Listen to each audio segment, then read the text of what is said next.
Gloire au Seigneur, les frères. Que le Seigneur soit béni pour ces moments d'adoration. Aujourd'hui, je voudrais qu'on puisse continuer notre série sur la rédemption. Je sais que ça fait longtemps, mais on avait arrêté où on était en train de voir le sacerdoce de Christ.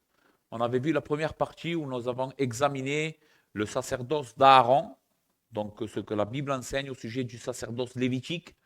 Mais aujourd'hui, je voudrais que nous puissions voir dans un texte à quel point Christ est un souverain sacrificateur plus grand qu'Aaron et ceux qui l'ont succédé. D'accord? Donc, pour cela, nous allons ouvrir la Bible, s'il vous plaît, dans l'Épître aux Hébreux, au chapitre 10, et nous allons lire les versets 1 à 18. Hébreux, chapitre 10, versets 1 à 18.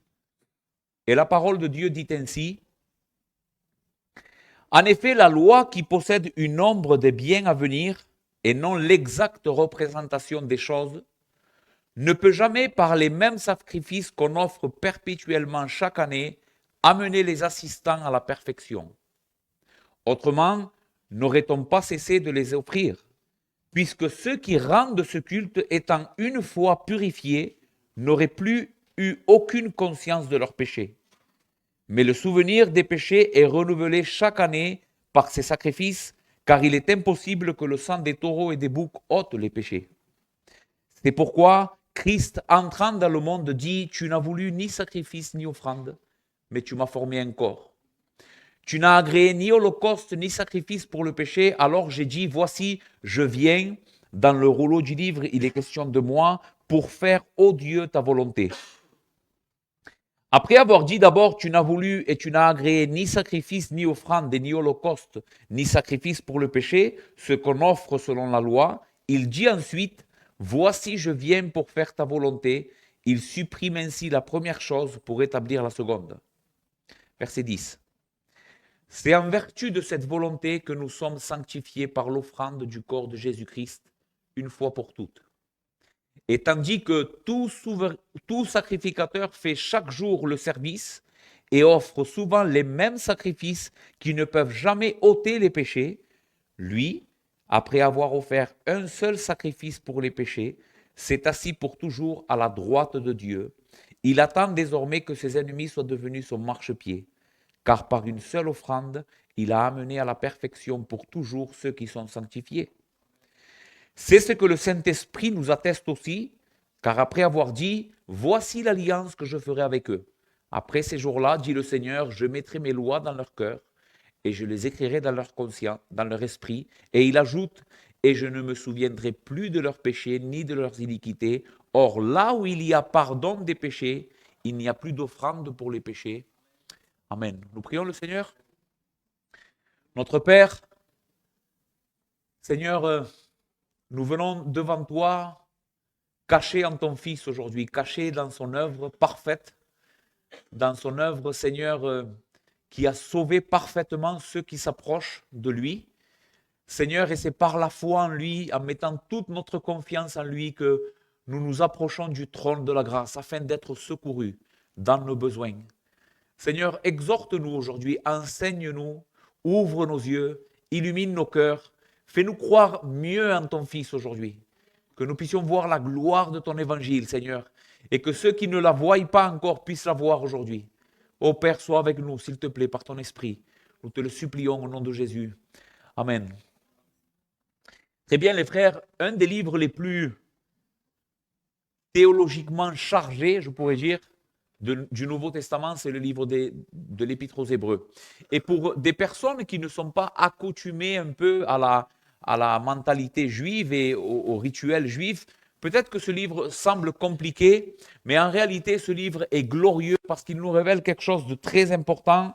L'auteur dans ce livre va tout au long du livre montrer à ses Hébreux, donc parce que l'Épître aux Hébreux a été écrit à des Hébreux, à quel point Christ est supérieur à tout ce qu'ils avaient connu. Christ est supérieur à Moïse, Christ est supérieur aux anges, Christ est supérieur au sacrifice d'Aaron, c'est ce que nous allons voir aujourd'hui. Donc, celui-ci serait le thème principal de l'Épître aux Hébreux, la supériorité de l'œuvre et de la personne de Jésus-Christ à tout ce que le peuple de Dieu avait connu jusqu'à maintenant. Pourquoi il fait ça? parce que les Hébreux étaient tentés de retourner au judaïsme. Ils étaient en train de douter au sujet justement de la supériorité de Jésus. Et donc, l'auteur écrit à ces Hébreux en leur disant, c'est l'erreur la plus grande que vous pourriez commettre, c'est de retourner à quelque chose qui a été dépassé. On a mieux maintenant que la loi de Moïse. Ça ne veut pas dire que la loi de Moïse n'était pas bonne, mais Christ est l'accomplissement de la loi de Moïse, comme nous allons le voir aujourd'hui. Maintenant, en quoi consiste, parce qu'aujourd'hui nous allons nous concentrer sur le sacerdoce de Christ, en quoi consiste le rôle d'un sacrificateur ou d'un sacerdoce, ou le sacerdoce. Nous avions dit la dernière fois, quand nous avons parlé de ça, que le prophète se tenait face au peuple ayant Dieu dans son dos. Il parle au peuple au nom de Dieu. Mais le sacrificateur, c'est autre chose. Il se tient devant Dieu au nom du peuple. C'est quelqu'un qui en réalité intercède. Il est un médiateur entre Dieu et les hommes. C'est ça le rôle de sacrificateur. Nous allons voir que le sacrificateur a pour rôle de nous réconcilier avec Dieu, de nous rapprocher de Dieu, de faire possible qu'un peuple pécheur comme nous puissions vivre dans la présence de Dieu. Pour cela, la Bible parle de la propitiation. Quand on parle des sacrifices, alors je vais avoir besoin de toute votre concentration et tous vos neurones aujourd'hui. Je sais que ça semble compliqué, mais c'est très important que vous puissiez comprendre ces vérités. La Bible parle des sacrifices comme une propitiation. Qu'est-ce que c'est une propitiation? Jean dira dans son épître, la première épître de Jean, chapitre 2, versets 1 et 2, il va dire « Mes petits enfants, je vous écris ces choses afin que vous ne péchiez point. Mais si quelqu'un a péché, nous avons un avocat auprès du Père, Jésus-Christ le juste. » Et écoutez, donc nous avons un avocat qui parle de réconciliation ou de médiation entre Dieu et nous. Et il va dire « Il est lui-même, en parlant de Jésus, une victime expiatoire pour nos péchés, et non seulement pour les nôtres, mais aussi pour ceux du monde entier. » Jésus est une victime expiatoire pour nos péchés. Et cette parole expiation, on pourrait mieux la traduire dans le texte comme, il y a des versions qui disent propitiation. Il est la victime propitiatoire pour nos péchés. Qu'est-ce que veut dire le nom ou le mot propitiation? Cela veut dire ôter la colère par le moyen d'un sacrifice. Rendre propice. C'est ce que veut dire ce mot, propitiation. Et c'est le rôle d'un sacrificateur. Le sacrificateur va présenter des sacrifices à Dieu pour le péché du peuple, afin d'ôter la colère de Dieu contre le peuple. Ça va? Vous avez compris? Mais il le fait au travers d'un sacrifice qui expie le péché, qui satisfait la justice de Dieu. Il enlève la colère de Dieu parce que cette justice est tombée sur la victime qui a été offerte en sacrifice. Ok. Mon premier point aujourd'hui dans notre passage sera que le sacerdoce lévitique, donc le sacerdoce d'Aaron, était une ombre de la réalité de la perfection du sacerdoce de Christ. Gardez ça en tête, un sacrificateur présente des offrandes pour faire possible que Dieu pardonne le peuple. Eh bien, le sacerdoce d'Aaron, qu'il faisait dans le temple, avait cette fonction, mais ce n'était qu'une ombre de ce que Christ allait accomplir, parce que Christ est la réalité de cette vérité biblique. Il est écrit au verset 1, « En effet, la loi qui possède une ombre des biens à venir et non l'exacte représentation des choses ne peut jamais, par les mêmes sacrifices qu'on offre perpétuellement chaque année, amener les assistants à la perfection. » Vous voyez, l'auteur le dit très clairement ici, la loi, c'est-à-dire le sacerdoce lévitique, était une ombre de ce que Christ allait faire finalement pour son peuple. Maintenant, qu'est-ce que c'est une ombre? Vous savez comment fonctionne une ombre? Pour qu'il y ait une ombre, il faut que toujours il y ait de la lumière derrière. Et la lumière qui est derrière, par exemple, la personne, donne l'ombre. Eh bien, le sacerdoce d'Aaron ou lévitique était l'ombre de Christ. Christ n'était pas encore là, il n'était pas encore venu, mais ce sacerdoce-là était une image de Christ. C'est une ombre de Christ. Maintenant, quel était le problème du sacerdoce lévitique? Que nous dit notre... Pourquoi il fallait qu'il y ait un autre souverain sacrificateur qui vienne après Aaron, qui est Jésus? Au verset 2, il est écrit, au verset 1, pardon, et non l'exacte représentation des choses, ne peut jamais, par les mêmes sacrifices qu'on offre perpétuellement chaque année, amener les assistants à la perfection. Chaque année, le peuple offrait des sacrifices à Dieu pour la culpabilité. C'était le jour du grand pardon, le Yom Kippour. Le souverain sacrificateur, comme nous avions vu la dernière fois, entrait une fois par an dans le lieu très saint et là, il offrait des sacrifices pour le péché et le peuple était pardonné durant 1 an.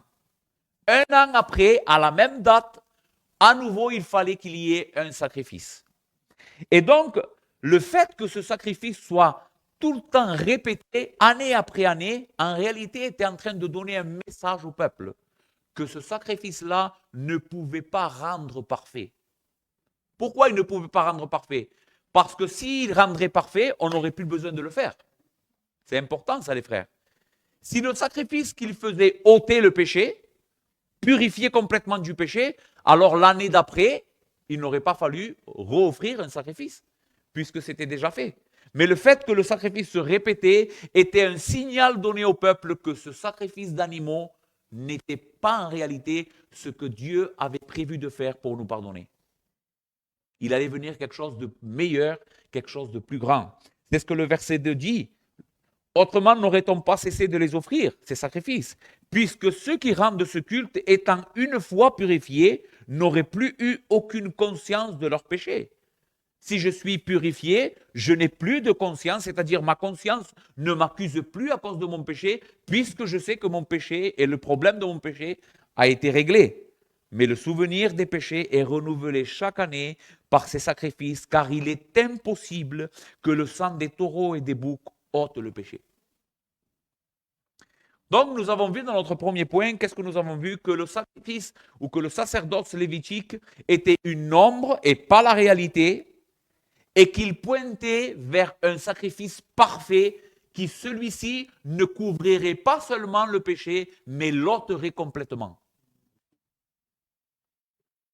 Les sangs des animaux et des boucs n'avaient pas la valeur suffisante pour pouvoir ôter définitivement nos péchés.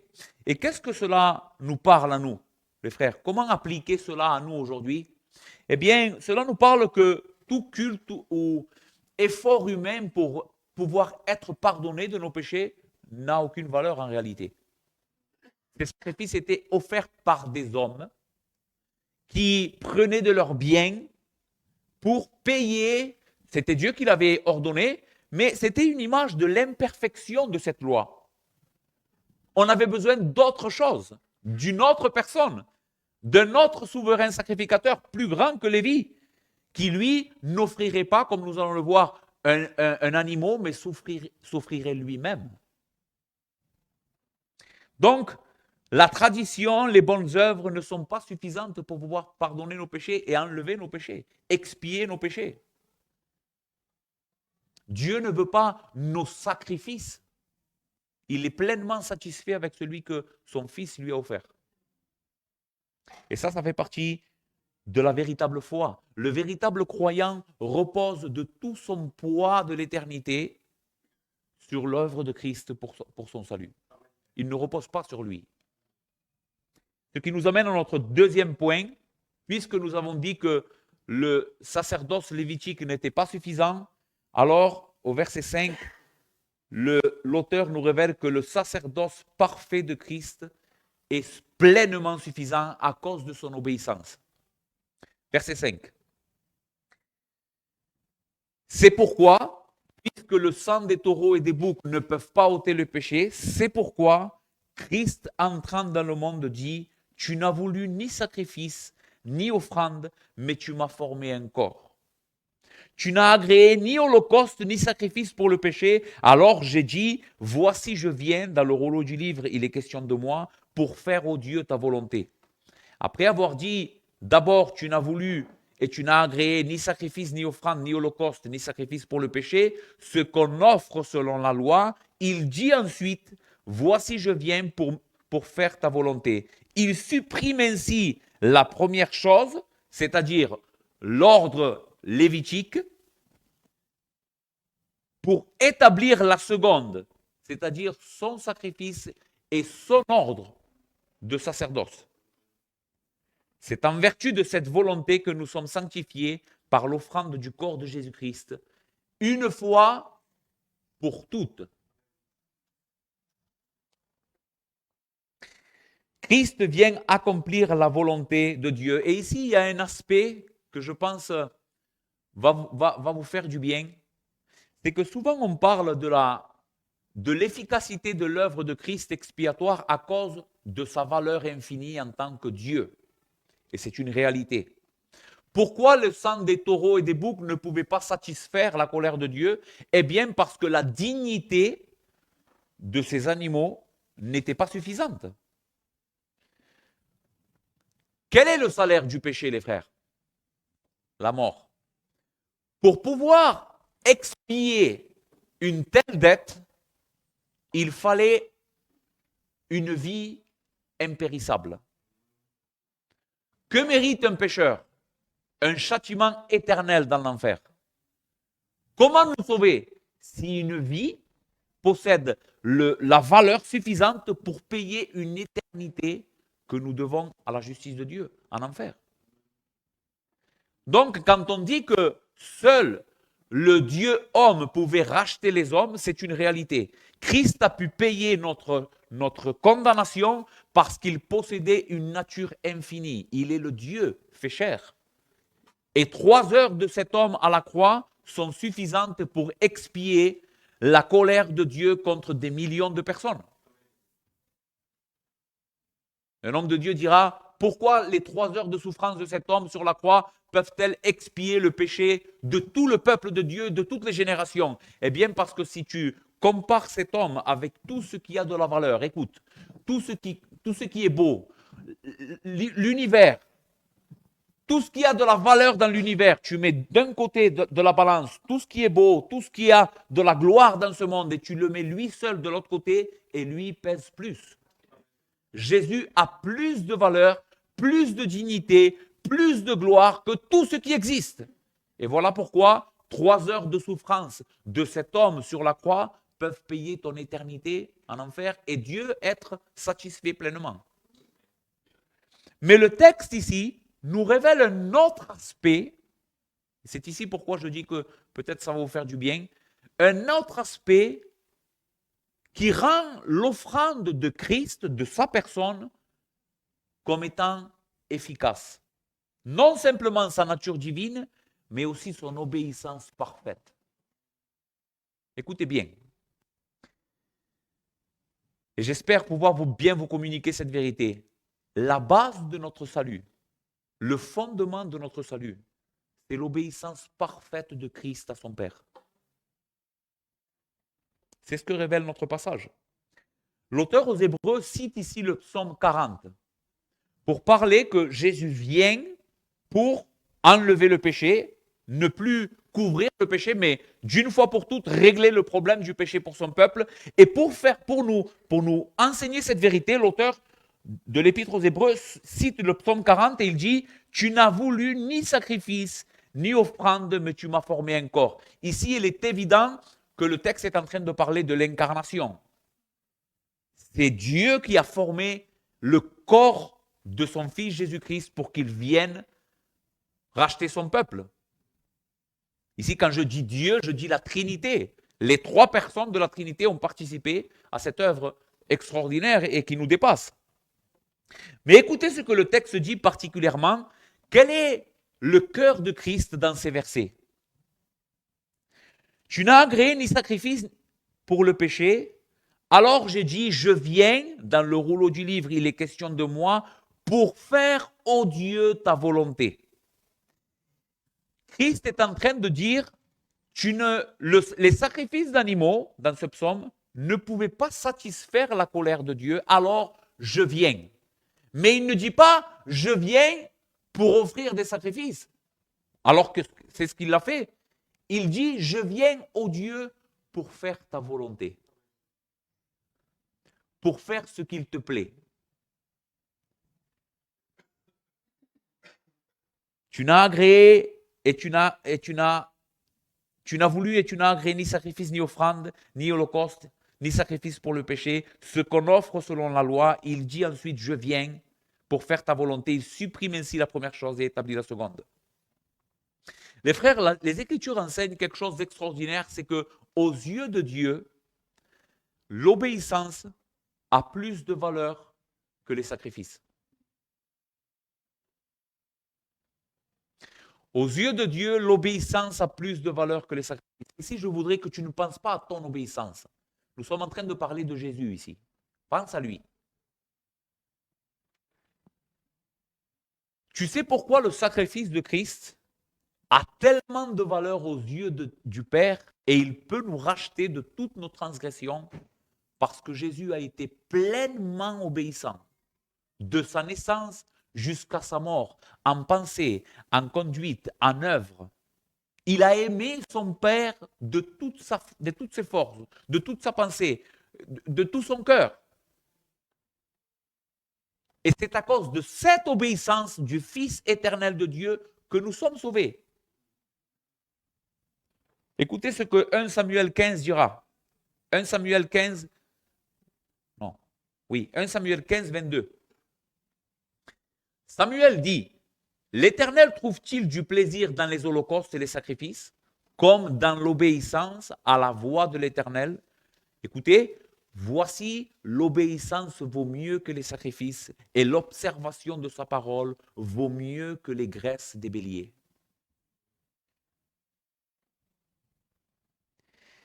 Ésaïe 1, chapitre 1, versets 10 à 17. Ici, c'est un reproche que l'Éternel est en train de faire au peuple d'Israël et il dira, écoutez la parole de l'Éternel, chef de Sodome, prêtre, prêtez l'oreille à la loi de notre Dieu, peuple de Gomorrhe. Qu'ai-je à faire de la multitude de vos sacrifices, dit l'Éternel? Je suis rassasié des holocaustes et des béliers et de la graisse des veaux. Je ne prends point plaisir au sang des taureaux et des brebis et des boucs. Quand vous venez vous présenter devant moi, qui vous demande de souiller mes parvis?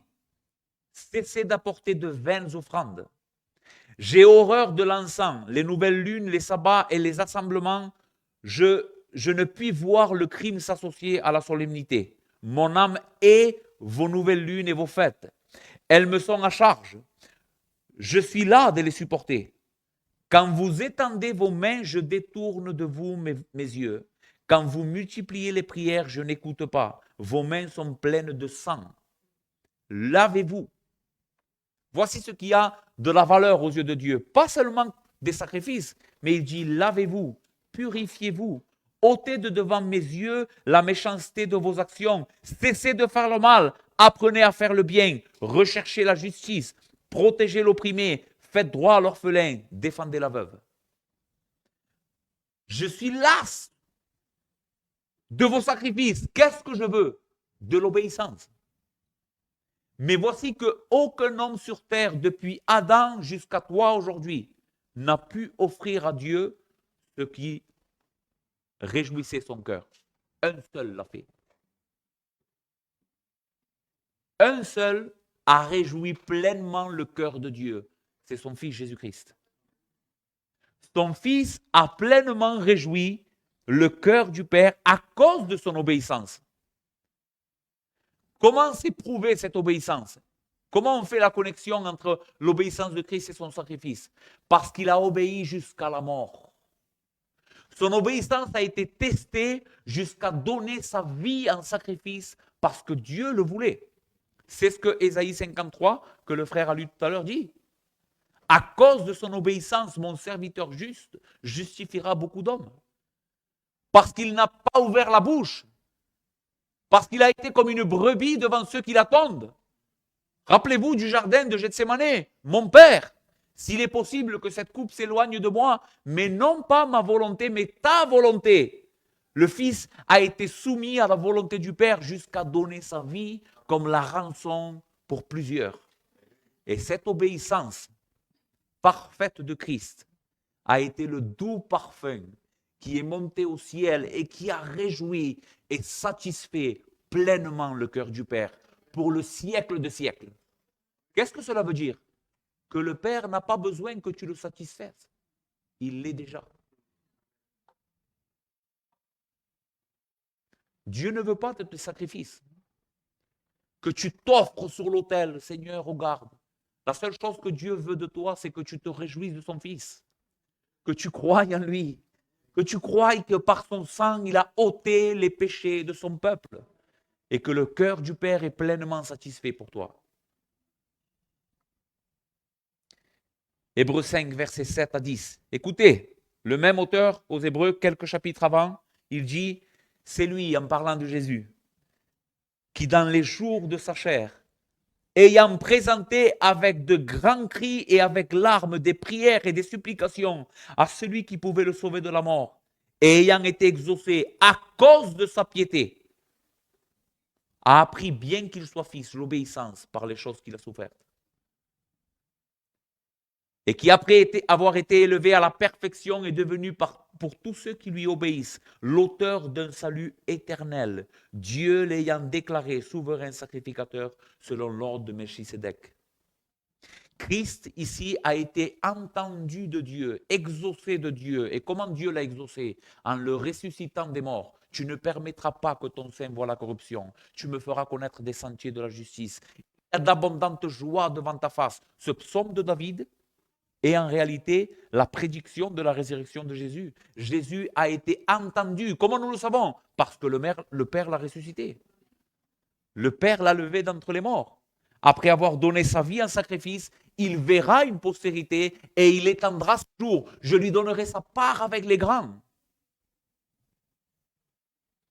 Et Dieu a fait de Christ le grand souverain sacrificateur à perpétuité. Pourquoi? Parce que les autres sacrificateurs mouraient. Les autres sacrificateurs qui étaient des hommes, des simples hommes, qu'est-ce qu'ils faisaient? Aaron a été le premier sacrificateur, mais ensuite Aaron est mort. Et quelqu'un d'autre a pris sa succession.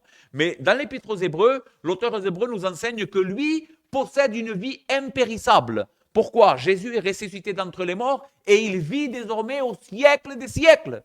Il n'a pas besoin d'être remplacé. Nous avons un sacrificateur, un grand souverain sacrificateur, établi sur la maison de Dieu pour toujours.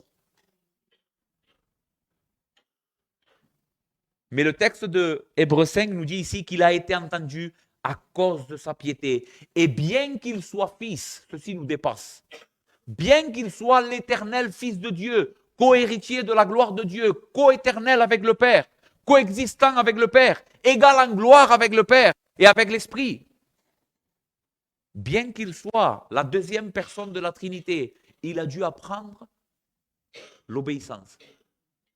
Et à cause d'avoir souffert ce qu'il a souffert, il a été perfectionné comme un sauveur parfait.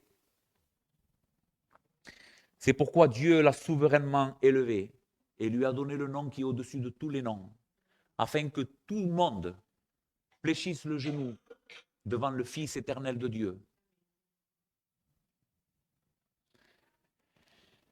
Jésus, donc, pourquoi nous pensons que Jésus, qu'est-ce que nous révèle ce texte au sujet du sacerdoce de Christ comme étant parfait? Parce que Christ est pleinement obéissant.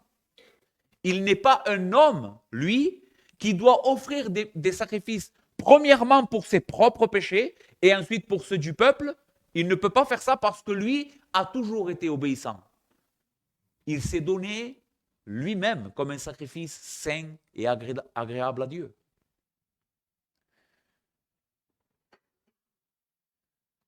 Ce qui fait que l'ancienne alliance, ou l'ancienne alliance, a été remplacée par cette nouvelle alliance. Pourquoi nous avons, dans la Bible, je parlais avec les frères hier, pourquoi notre Bible est divisée en deux? L'ancienne alliance et la nouvelle alliance. Testament, ça veut dire alliance en réalité. L'Ancien Testament et le Nouveau Testament. Vous savez pourquoi? Parce qu'il y a deux alliances. Il y a une alliance de laquelle nous sommes en train de dire elle était imparfaite parce qu'elle ne pouvait pas ôter les péchés, et il a fallu une nouvelle alliance en Christ, un nouveau sacerdoce en Christ qui lui est parfait et établi pour l'éternité. Et Christ, en entrant dans le monde et au travers de son ministère sacerdotal, enlève la première alliance et établit la seconde. C'est ce que notre texte dit au verset 8. Après avoir dit d'abord, tu n'as voulu et tu n'as agréé ni sacrifice, ni offrande, ni holocauste, ni sacrifice pour le péché, ce qu'on offre selon la loi, c'est-à-dire selon l'ancienne alliance, il dit ensuite, voici je viens pour faire ta volonté. Il supprime ainsi la première chose pour établir la seconde.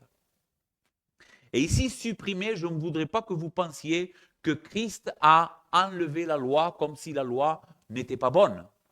Christ n'est pas venu enlever la loi, il est venu accomplir la loi. Il est né sous la loi. Car quand les temps ont été accomplis, Dieu a envoyé son Fils, né d'une femme, né sous la loi. Pourquoi Christ a dû naître sous la loi, selon les auteurs bibliques? Pour accomplir parfaitement la loi. Pour qu'en lui, la loi soit pleinement satisfaite et que nous, par la foi en lui, unis à lui, cette loi soit satisfaite en nous aussi.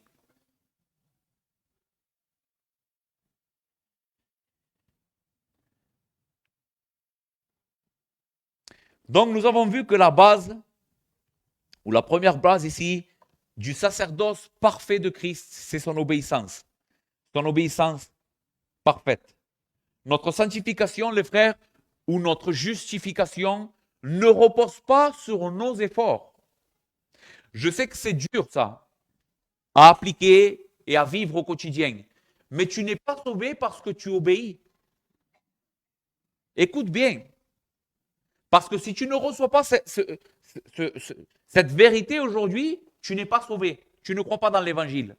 Si tu crois que tu es sauvé à cause de ton obéissance, alors tu seras condamné. Ce n'est pas ton obéissance qui te sauve. C'est l'obéissance de ton grand souverain sacrificateur qui a parfaitement obéi pour toi. Maintenant, est-ce que cela veut dire que tu peux continuer à vivre dans la désobéissance? Non, pas du tout. Parce que Christ a été obéissant à notre place pour que nous soyons sauvés de nos péchés. Si Christ a été obéissant pour que nous continuions dans nos péchés, alors son œuvre n'a aucune valeur. Mais il a été obéissant pour nous sauver. C'est à cause de ça qu'il a été obéissant. Mais l'obéissance de Christ est la base de notre salut. Notre sanctification ne repose pas donc sur nos efforts, mais sur l'obéissance de Christ. Et tu dois te réjouir constamment de cette vérité. C'est quelque chose que tu dois ramener à ton esprit constamment dans la vie chrétienne. Nous sommes sauvés par grâce, par le moyen de la foi, et cela ne vient pas de vous, c'est un don de Dieu, afin que personne ici puisse se glorifier et dire « c'est mon obéissance qui m'a sauvé ». Mais quand nous allons arriver au ciel, les frères, vous savez comment décrit la Bible cette arrivée au ciel? Eh bien, nous nous trouverons devant un trône. Écoute bien, je voudrais que tu donnes des ailes à ton imagination. Le jour où tu vas rentrer dans le ciel, immédiatement, tu vas te trouver devant un trône. Et devant ce trône, il y aura Christ, ton roi, ton sauveur. Il sera assis, rempli de majesté et de gloire. Et à toi, on va te donner une couronne. Parce que c'est le signe de la victoire et de la gloire. Mais tu sais qu'est-ce que tu vas faire avec cette couronne? Tu te sentiras tellement indigne et reconnaissant à celui qui est assis sur le trône que tu la lèveras de ta tête et tu lui jetteras à ses pieds. Et tu diras avec tout le ciel ensemble, l'agneau est digne.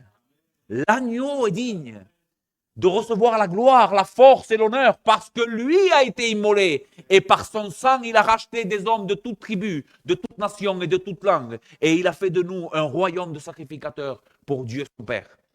C'est lui qui est digne, pas nous. Nous sommes simplement des bénéficiaires de cette œuvre de grâce et d'amour. Ça ne veut pas dire que nous ne valons rien. Ce n'est pas ce que ça veut dire, mais ça veut dire que la gloire revient à lui. Et le salut nous revient à nous. Amen. Donc c'est l'œuvre de Christ et son obéissance la base de notre salut. Il est le grand souverain sacrificateur qui a parfaitement obéi.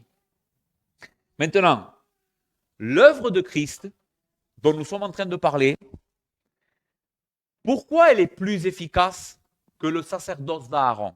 Le texte, encore une fois, le révèle. Lisez avec moi à partir du verset 11.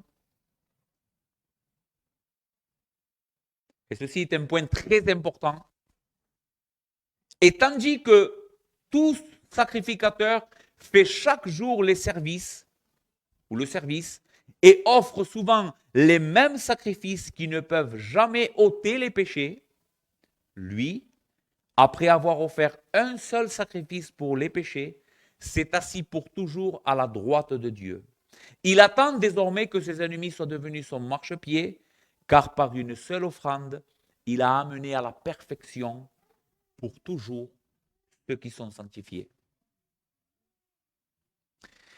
Un autre aspect ici que l'auteur aux Hébreux nous révèle au sujet de la perfection du sacerdoce de Christ, c'est que son sacerdoce à lui peut ôter les péchés une fois pour toutes. Nous avons dit que le problème avec l'ancienne alliance, il devait répéter chaque année le sacrifice parce que le péché n'était pas enlevé, il était couvert. C'est-à-dire, il n'avait pas été expié. C'est pour ça que je vous ai expliqué la parole propitiation expiée. S'il était couvert simplement, la colère de Dieu n'avait pas été satisfaite à cause de cet agneau. Le sang de l'agneau avait simplement couvert pendant 1 an cette colère ou apaisé cette colère. On pourrait mettre cette image.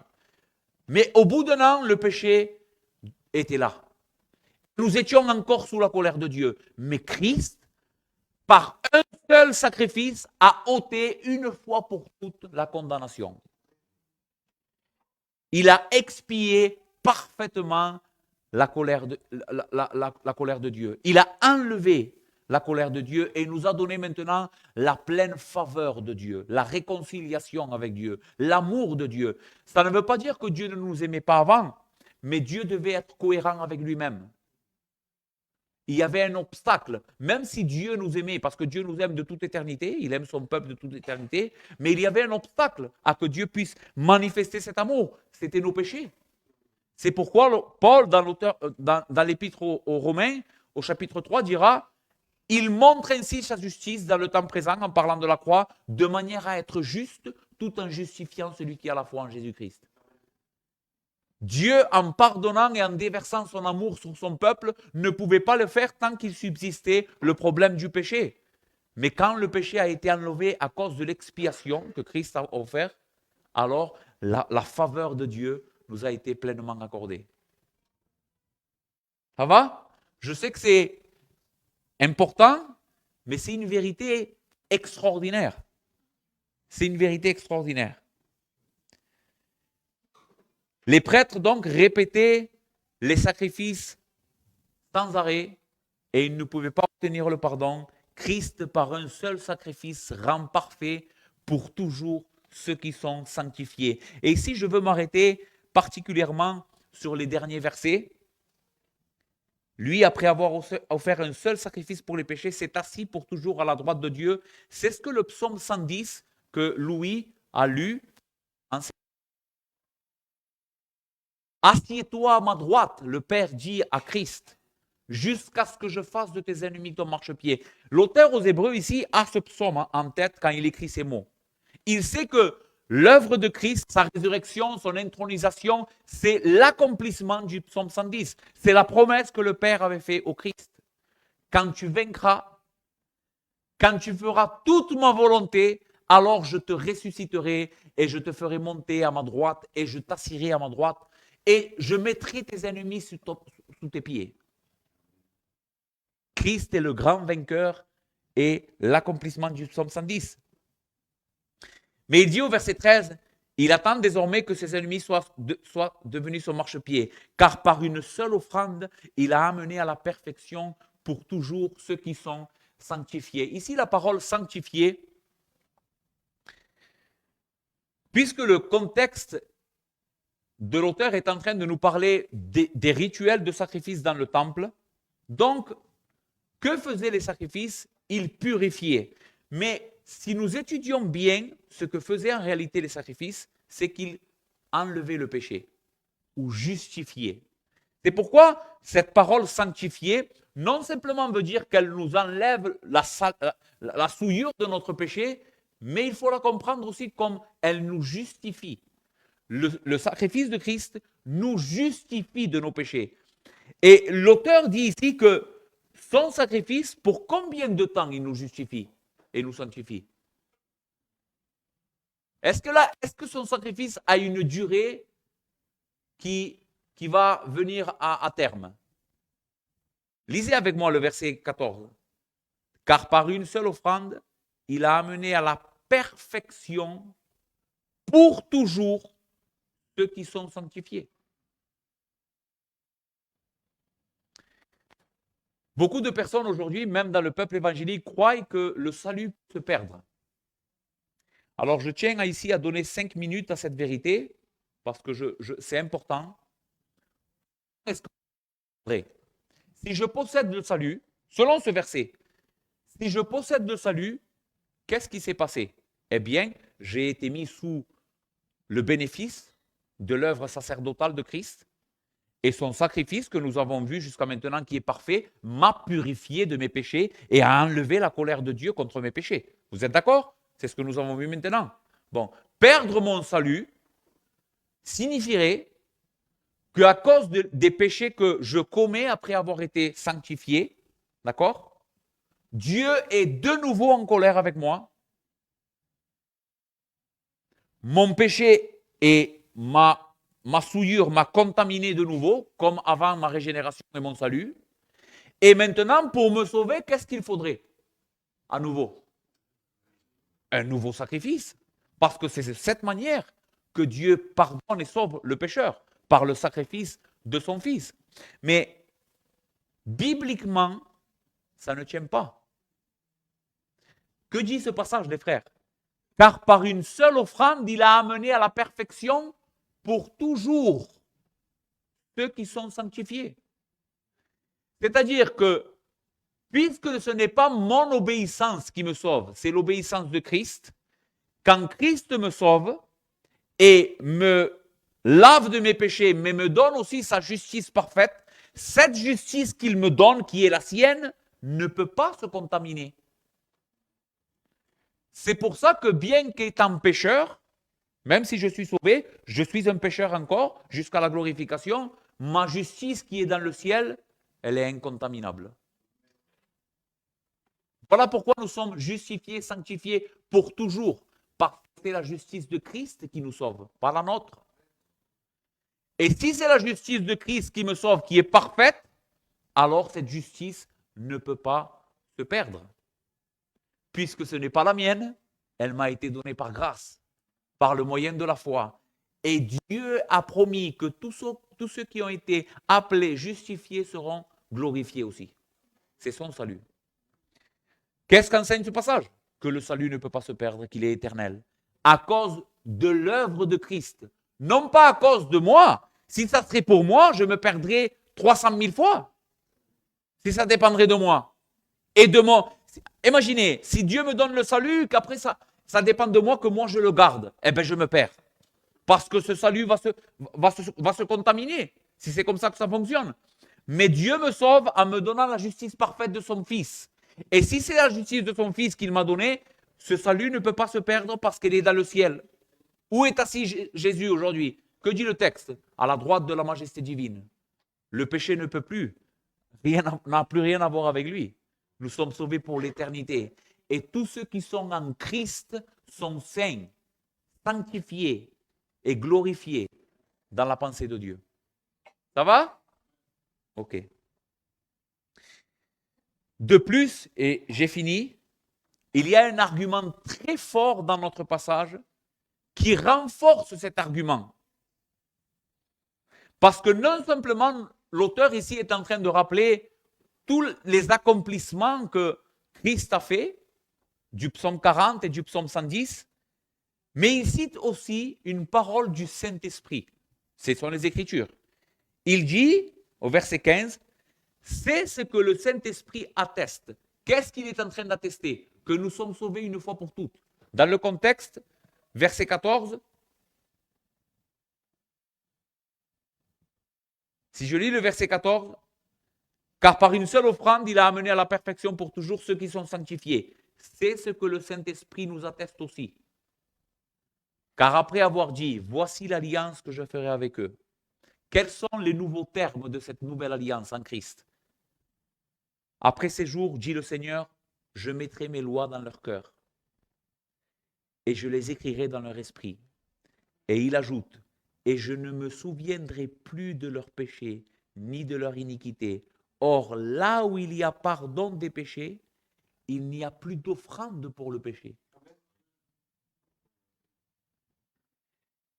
Écoute, mon frère, ma sœur, et je veux que tu prêtes très attention ici parce que l'auteur prend soin de te dire, c'est l'Esprit qui dit ça. C'est ce qu'atteste le Saint-Esprit, la vérité de l'Esprit de Dieu.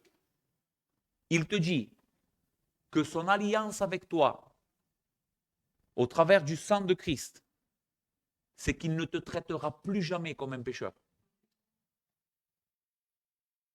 Je sais que c'est dur à croire, je sais, mais nous vivons par la foi. Dieu promet dans cette nouvelle alliance avec son peuple dans laquelle nous sommes, nous allons la célébrer. Aujourd'hui, au travers du pain et du vin, nous allons célébrer la nouvelle alliance. Voici la nouvelle alliance inaugurée en mon sang, dit Jésus. Eh bien, quelles sont les promesses dans cette nouvelle alliance? Je ne me souviendrai plus de leurs péchés. Et je mettrai mes lois dans leur cœur et je leur donnerai mon esprit. Où il y a pardon de péché à toutes les personnes à qui j'appliquerai cette nouvelle alliance, il n'y aura plus pour eux de sacrifice parce qu'un seul sacrifice est suffisant. Est-ce que tu crois aujourd'hui? Est-ce que tu crois que Christ est un souverain sacrificateur efficace? Que son œuvre n'a pas besoin d'être rectifiée ou améliorée? Son sang a pleinement payé toute ta dette.